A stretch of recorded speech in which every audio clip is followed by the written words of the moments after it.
Hi, welcome back to my channel. I'm Dr. Aziza Sissay, a GP with a specialist interest in women's and gynecological health. And we're back with answering the commonly asked women's and gynecological health questions. Let's get to it. Why are my periods so heavy? This is such an important question. And the first thing to say is that heavy periods are not normal. They're quite common, but I repeat, they are not normal. And they're certainly not something to continue to endure. It's estimated that on average, 30 to 40 mils of blood is lost during an entire period. That's about 6 to 8 teaspoons. Now, bleeding is considered abnormal or heavy if there's a loss of more than 80 mils of blood. So that's around 16 teaspoons.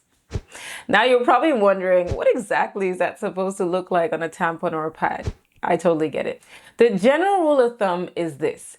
You probably have heavy periods if you need to change your pad or tampons every 1 to 2 hours, or you need to empty your menstrual cups more often than is recommended. You need to use 2 types of period products together, such as a tampon or a pad, at the same time, or if you have periods lasting more than 7 days.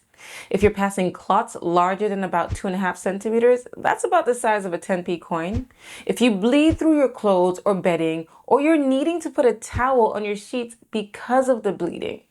If it's causing you to avoid daily activities like exercise, or you need to take time off work, or you're feeling tired or short of breath, or you're experiencing dizziness or headaches or chest pains, these are symptoms of anemia that can occur as a complication of losing too much blood.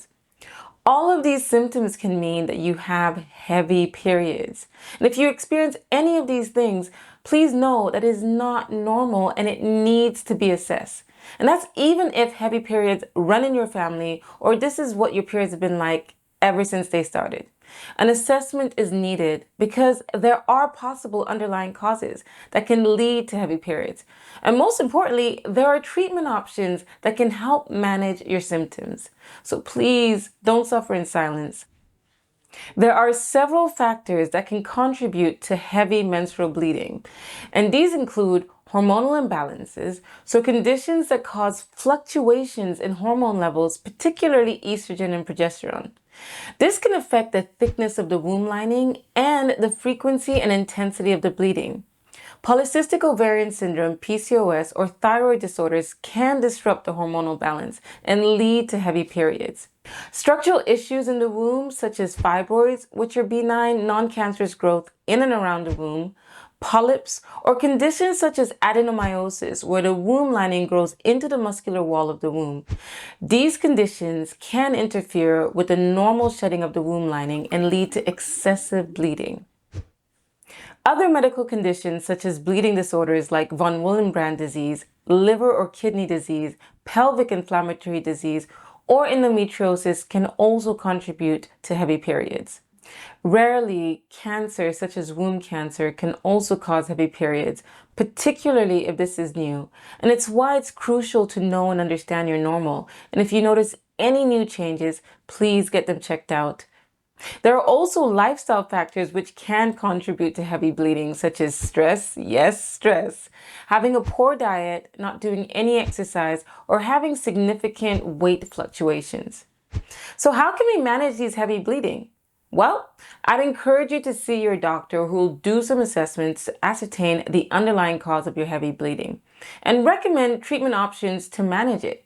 They may include hormonal medications like the contraceptive pill or hormonal coils, non-hormonal medications like tranexamic acid, minimally invasive procedures such as a polypectomy to remove a polyp or endometrial ablation, or in some cases, surgery such as a myomectomy to remove fibroids. Now, if you're anemic due to the amount of blood that's being lost, you may require iron replacement. And this is usually by taking iron tablets, or in some severe cases, an iron infusion or blood transfusion may be necessary. You can also adopt positive lifestyle changes such as managing stress, eating a balanced diet, and maintaining a healthy weight, as they may help improve your period symptoms overall. I hope that if you've taken anything from this video, it's that heavy periods are not normal. There's help out there, so please don't suffer in silence. And please help me share this with more people so that everybody knows. As always, if you're concerned, Please see your doctor for the help and support that you need and deserve. Thank you so much for watching. I hope that you find this useful, and please don't forget to like, comment, and subscribe and turn those notifications on, and I will see you on the next video. Bye!